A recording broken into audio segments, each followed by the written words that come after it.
Hello and welcome back to another episode of our D&D discussions, continuing our discussions involving the Explorer's Guide to Wildemount, created by Matthew Mercer, along with other members of Critical Role and Wizards of the Coast, to describe his world of Exandria, which has been featured on the show Critical Role. Today, what we're going to be talking about are the three new subclasses that have been introduced in this book. We have 2 wizard subclasses and 1 fighter subclass, and this fighter subclass might have actually become now one of my favorite subclasses, just almost because of the aesthetics of it. We'll start off with our fighter subclass, the Echo Knight. Mysterious and feared frontline warrior of the Kryn dynasty, the Echo Knight has mastered the art of using Dunamis to summon the faded shades of unrealized timelines to aid them in battle. Surrounded by echoes of their own might, they charge into the fray as a cycling swarm of shadows and strikes. So the Echo Knight is one of the things that we actually haven't gotten to see completely in Critical Role yet in Campaign 2 with the Mighty Nine. The character Caleb Widogast, as played by Liam O'Brien, does have a spell that allows him to mimic this property that the Echo Knights use. However, we have not seen an actual Echo Knight here, at least not to my knowledge. I might be mistaken on that. And also an interesting thing is that same spell which Caleb acquired, I did not see an equivalent of it presented in the Dunamancy spells here, but that's just an interesting thing. So, we're going to start off with reading the abilities to gain a 3rd level for the Echo Knight. This is Manifest Echo, a 3rd level Echo Knight feature. You can use a bonus action to magically manifest an echo of yourself in an unoccupied space you can see within 15 feet of you. This echo is a magical, translucent, gray image of you that lasts until it is destroyed, until you dismiss it as a bonus action, until you manifest another echo, or until you're incapacitated. So it's 6 around until. Your echo has an AC of 14 plus your proficiency bonus. Woo! 1 hit point and immunity to all conditions. If it has to make a saving throw, it uses your saving throw bonuses for the roll. If it is the same size as you and it occupies its space, it is the same size as you and it occupies its space. On your turn, you can mentally command the echo to move up to 30 feet in any direction, no action required for this. If your echo is ever more than 30 feet from you at the end of your turn, it is destroyed. You can use your echo in the following ways. As a bonus action, you can teleport, magically swapping places with your echo at the cost of 15 feet of your movement, regardless of the distance between the 2 of you. When you take the attack action on your turn, any attack you make with that action can originate from your space or the echo's space. You make this choice for each attack. So if you have extra attack and you have 2 attacks, you could attack once from your position and once from the echo's position. When a creature that you can see within 5 feet of your echo moves at least 5 feet away from it, you can use your own reaction to make an opportunity against that creature as if you were in the echo's space. Alright, so talking about that, big things with that is a lot of people were thinking the echo is essentially summoning another companion. No, the echo still has only stuff that you previously had, so it's going off of your actions, going off of your reactions, etc. So, the only thing it does have in and of itself is its movement speed. One thing that I was very curious about myself was whether or not this counts for getting sneak attack.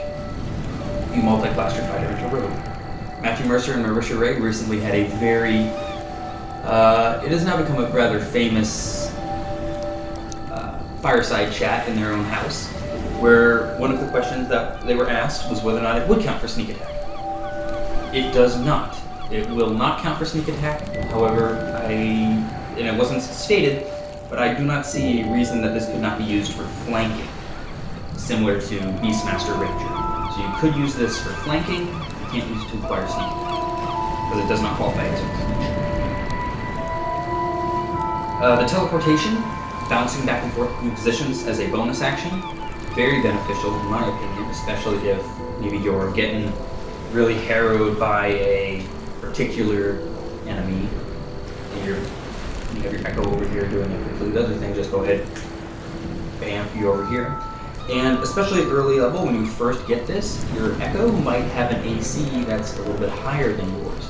I know that just to see how it is, I rolled up just a 5th level Echo Knight fighter, and I think my character's AC was sitting around 15, 16, whereas our Echo Knight had it up just a little bit higher than that. So your Echo Knight might actually have a better chance of not getting hit than your own character.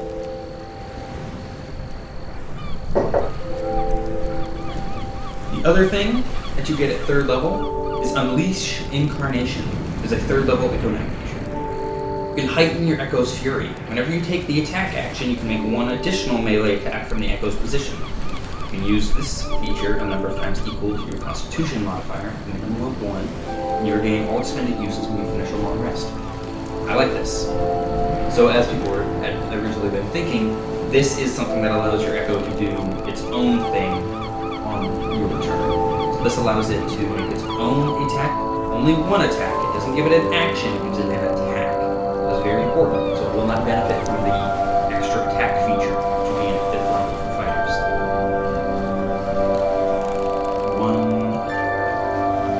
You can make 2 from your position, and you can make 1 from there, or you can make 3 from your Echo's position. And then it is very nice that this goes off of your Constitution modifier as opposed to your Intelligence modifier. I'm happy to have another not intelligence-based fighter subclass. And it's very nice that it's a stat which you already want to be beefed up if you're playing a fighter anyway. So very, very nice. I appreciate it. We're going to move on to our next set of features. This is a 7th level feature, Echo Avatar. You can temporarily transfer your consciousness to your Echo. As an action, you can see through your Echo's eyes and hear through its ears. During this time, you're deafened and blinded. You can sustain this effect for up to 10 minutes, and you can end it at any time, which requires no action. While your Echo is being used in this way, it can be up to 1,000 feet away from you without being destroyed. Kind of similar to the Find Familiar spell, some of the aspects of Find Familiar there. One thing I do, it doesn't state whether, I imagine since you can control your Echo as part of Manifest Echo, you can control it here, although it doesn't specify controlling your Echo. I do wonder if in this state you are able to get dash actions, etc., stealth checks, etc., etc. The only big thing that I do notice, I do believe that is a higher distance than we have available for the Find Familiar spell. I think that's up to 100 feet away, where you can, oh no, it's 100 feet away you can telepathically communicate with a very long distance away. But that is very beneficial, especially for stealth, that kind of thing, because as it states earlier, it is a magical, translucent gray image of you, is what your Echo is. So I would, as a DM, I would rule that in and of itself, part of that translucency, gives it a specific, I would say that would give an advantage of any stealth check it would make. So you could use this for reconnaissance to great effect, at least in my games, I would rule that. Next up is going to be a 10th level Echo Knight feature, Shadow Martyr. You can make your Echo throw itself in front of an attack directed at another creature that you can see. Before the attack roll is made, you can use your reaction to teleport the Echo to an unoccupied space within 5 feet of the targeted creature. The attack roll that triggered the reaction is instead made against your Echo. Once you use this feature, you can't use it again until you finish a short or long rest. It would be very nice, especially if it's, say, something with bogus DC that's getting hit, especially at higher levels where your AC for your Echo is higher due to a higher proficiency bonus. You might even just keep your Echo alive throughout the entire process. You might just not even that. But you just saved your wizard from taking Next is our 15th level Echo Knight feature, Reclaim Potential. You've learned to absorb the fleeting magic of your Echo. When an Echo of yours is destroyed by taking damage, you gain a number of temporary hit points equal to 2d6 plus your Constitution modifier, provided you don't already have temporary hit points. You use this feature a number of times equal to your Constitution modifier, a minimum of once. You regain all expended uses when you finish a long rest. That is very nice. I like that. Especially if, as you are getting to those higher levels, things are going to be beating that AC for your Echo. And so, getting that 2d6 plus your con modifier, which is going to be up, which is going to be, should be decently high by this point, is going to be very beneficial, especially to keeping yourself alive. And then it also ties into the cool way that Dunamancy works in regards to the potentiality of separate timelines and stuff. Because you're essentially feeding off of this unrealized timeline. Or in my mind, because I subscribe to the alternate dimensions theory, you're feeding off of a alternate dimension. Alright. Next up is our 18th level Echo Knight feature, Legion of One. I love this one. This one is so nice, because it just feels so cool. You can use your bonus action to create 2 echoes with your Manifest Echo feature, and these echoes can coexist. If you try and create a 3rd echo, the previous 2 echoes are destroyed. Anything you can do from one echo's position can be done from the others instead. In addition, when you roll initiative and have no uses of your Unleash Incarnation feature left, you regain 1 use of that feature. Okay, we'll start off with that final little bit. When you roll initiative and have no uses of Unleash Incarnation left, you regain 1 use of that feature. So, just right off the bat, being able to use that is very nice. And I do not believe... Yes, so, that does not... it does not unstack. So you can use that multiple times. See, when you take the attack action, you can use Unleash Incarnation to make 1 attack from your Echo's position. At 18th level, if you pump in an action surge of that as well, you are able to do that you are able to do that a second time. You do that from your 2nd Echo as well. So you, in theory, could be making, if I do the math completely, so you could be making a total of 10 attacks from 3 different spots. If you still have any that Unleash Incarnation left. If you don't, when you started that encounter, you just get 1 back. Very, very nice. It's very. And at the beginning of that, you get 2 echoes. Self-explanatory. You get 2 echoes. Very nice. Very, very, very nice. It's a shame that you can't find a way to bump up to anymore, but if people are doing any of those campaigns where you have where you're able to bring your characters above 20, because I know there's homebrew campaigns where you can like elevate your characters to like almost deity level status, where you're bringing them up above 20th level. Maybe that's a thing you could do for the Echo Knight, is allow them to summon even more echoes. That's going to finish us up for the Echo Knight. We are going to move on to our Wizard subclasses. I'm going to make sure I get the page correctly. You're not at the flip of the page. It's all on this one. So, we have 2 Wizard subclasses. We have Chronergy Magic and Graviturgy Magic. We're going to start off with Chronergy Magic. Focusing on the manipulation of time, those who follow the Chronergy tradition learn to alter the pace of reality to their liking. Using the ramping of anticipatory dunamis energy, these mages can bend the flow of time as adroitly as a skilled musician plays an instrument, lending themselves and their allies an advantage in the blink of an eye. I have no idea what that freaking word is. I have never seen that word before. I still don't know how to pronounce it even after reading this book multiple times. Alright. So when you first pick this school of magic up for the wizard, it's not technically another school of magic, because when you pick up this magic tradition for a wizard at 2nd level, you get 2 features. First one is going to be Chronal Shift. You can magically exert unlimited control over the flow of time around a creature.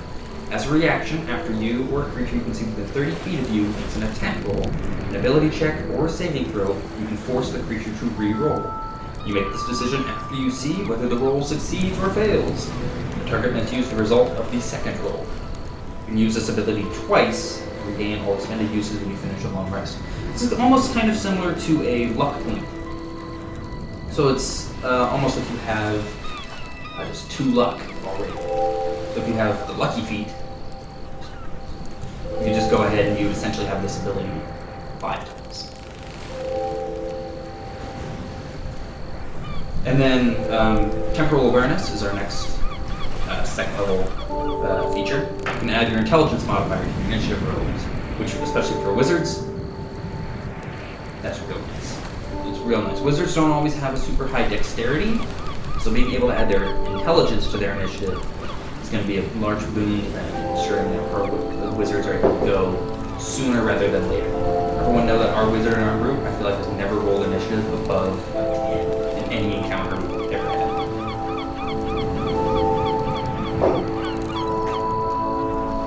Next up is going to be momentary stasis. This is a 6th level energy magic creature. As an action, you can magically force a large or smaller creature you can see within 60 feet of you to make a con save against your spell save DC. Unless the saving throw is successful, the creature is encased in a field of magical energy until the end of your next turn or until the creature takes any damage.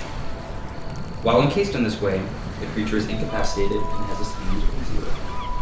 You can use this feature a number of times equal to your intelligence modifier, and you regain all expended uses when you finish a long rest. So essentially what you're doing is until the end of your next turn, unless that creature takes damage, you're essentially just taking them off the field. Just for a little bit, especially if they're a high damage dealing thing, something that you're not necessarily concerned about killing you, but you're more concerned about, for lack of a better term, fucking with the party. For example, the thing that I would see immediately on the field, I think about using this on, especially would be, for example, a thing would be like Intellect Devourer. Because that's one less turn it has the chance to take your Barbarian down. I would immediately want to. And one thing I do notice is this is not a concentration. It's not something that requires concentration, but it does end at the end of your next turn. But since it does not require concentration, even if you take damage, that field stays up. So, very nice. Next thing is going to be our 10th level magic feature, and it is Arcane Abeyance. When you cast a spell in a spell slot of 4th level or lower, you condense the spell's magic into a mote. The spell is frozen in time at the moment of casting and can be held within a gray bead for 1 hour. This bead is a tiny object with AC 15 and 1 hit point, and it is immune to poison and psychic damage. When the duration ends, or if the bead is destroyed, it vanishes in a flash of light and the spell is lost.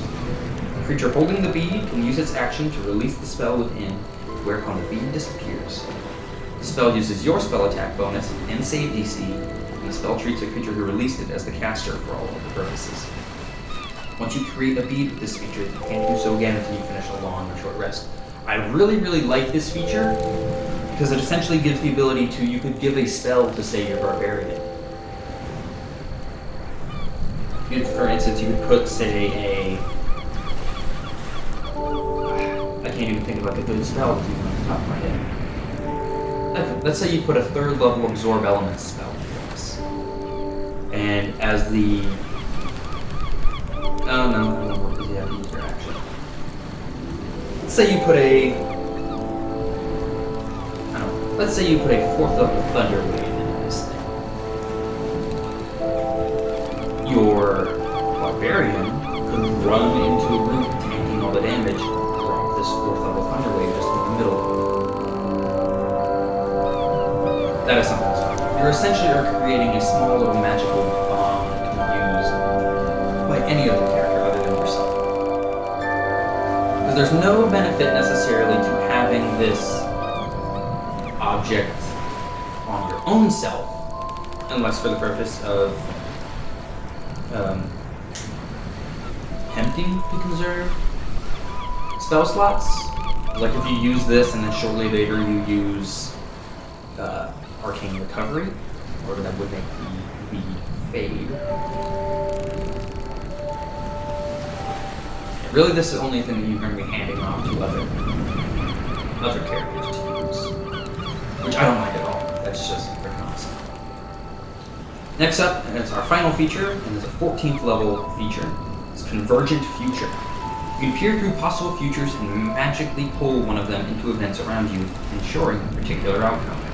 When you or a creature you can see within 60 feet of you makes an attack roll, an ability check, or a saving throw, you can use your reaction to ignore the dice roll and decide whether the number rolled is the minimum needed to succeed, or one less than that number.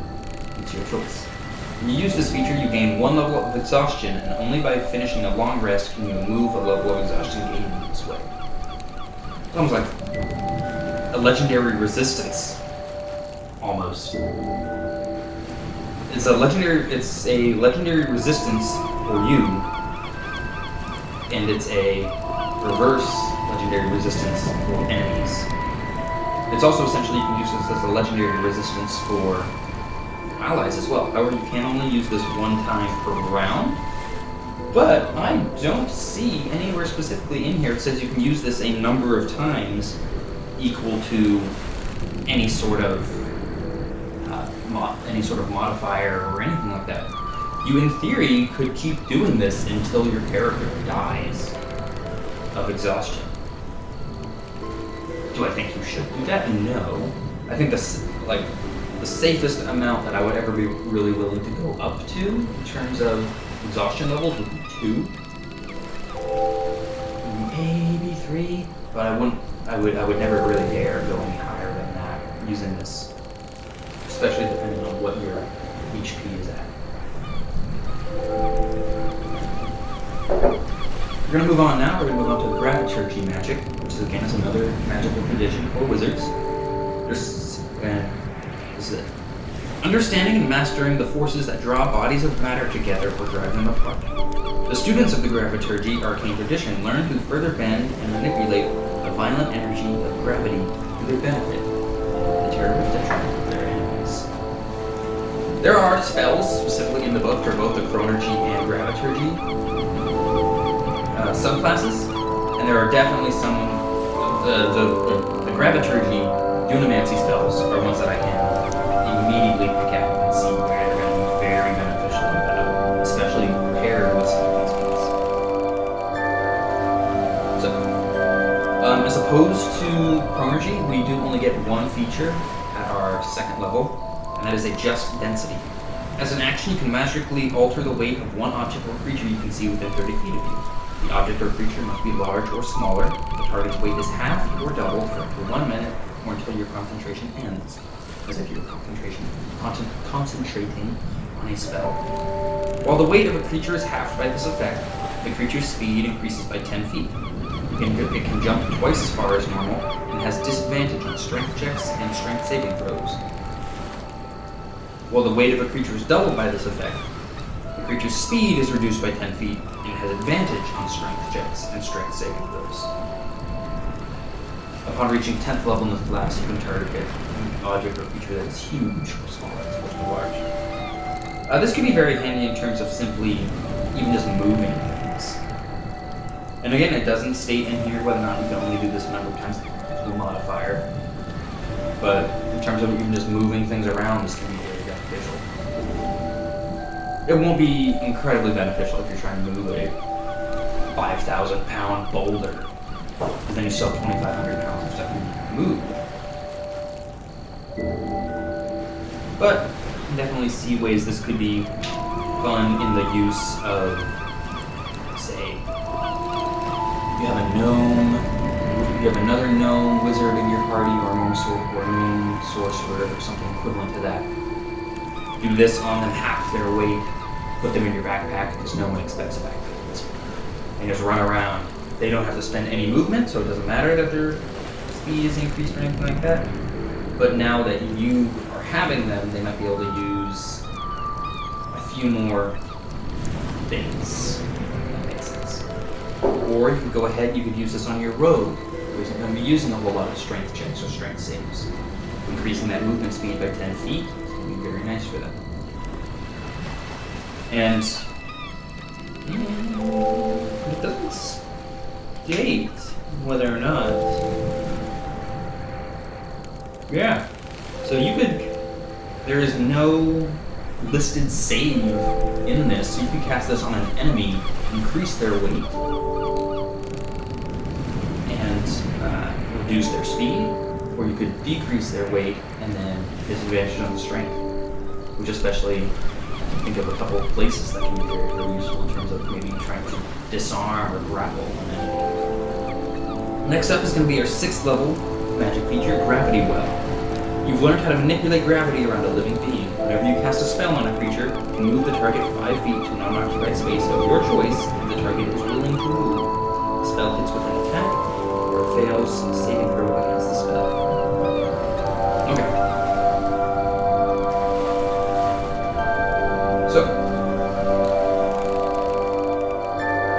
very nice to be able to move, and you can't get opportunity attacks out of this movement, but in theory you could cast haste on an ally, and then you can automatically move them 5 feet. If they're willing to move, you move 5 feet away from an enemy. And then if you're attacking an enemy, you hit it with a spell, pushes it 5 feet. I like spells that can affect the position of enemies. 2 of the things that I always take, for example, my most recent character I played, I played an artificer, artillerist, who liked using the force combo stuff. Being able to, because you can push an enemy 5 feet as soon as you hit them. So that is also, I like being able to impact the actual field, not just the enemy itself. Being able to impact their positioning and stuff like that. Especially, again, if maybe your enemy has to be standing in a specific spot for a ritual or something like that. Just one thing I almost would like. No, never mind. I was gonna say something, but thinking about it, didn't see it. Next up is our 10th level feature. This is Violent Attraction. When another creature that you can see within 60 feet of you hits you with a weapon attack. No, not hits you, but hits with a weapon attack. You can use your reaction to increase the attack's velocity, causing the attack's target to take an extra 1d10 for the weapon's type.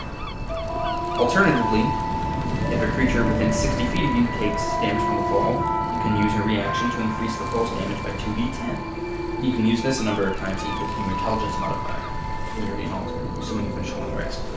That is very nice.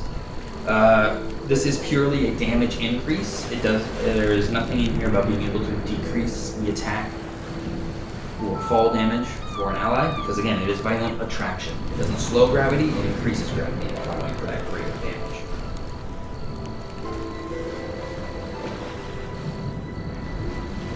I do like that a lot.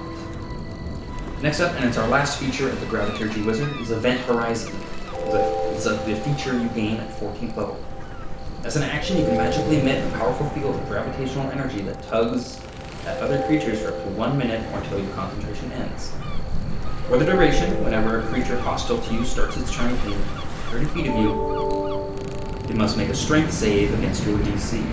On a failed save, it takes 2d10 force damage, and its speed is reduced to 0 until the start of its next turn. On a successful save, it takes half as much damage. Every foot it moves this turn costs 2 extra feet of movement. Once you use this feature, you can't do so again until you finish a long rest or until you expend a spell slot of 3rd level or higher. So, if an enemy in that region fails and again it states a creature hostile to you, so your allies are not affected by this. On a successful save, it's going to take 2d10 damage, half. And if it has a speed of 30, you can move 10. So the radius of this was within 30 feet of you. Okay, so if something's right at the edge of that and it's trying to move in, it's going to take it another 2 rounds to get to you to try to break that concentration, if it's melee based. But being able to reduce that enemy speed to 0 as well, if it fails its save, I don't know if you noticed, but I finally got some of my maps up on the wall. This is, in particular, the Wildemount map that actually came with this book. And all in all, these subclasses, and so far everything else that is even in this book, is just gold. The artwork in here is amazing. The artwork they have, for example, the Bizarrius. Where's the other one? Who's the other one that I really, really liked? Cloud and Rod. It's all just gorgeous. The work and love that went into this book.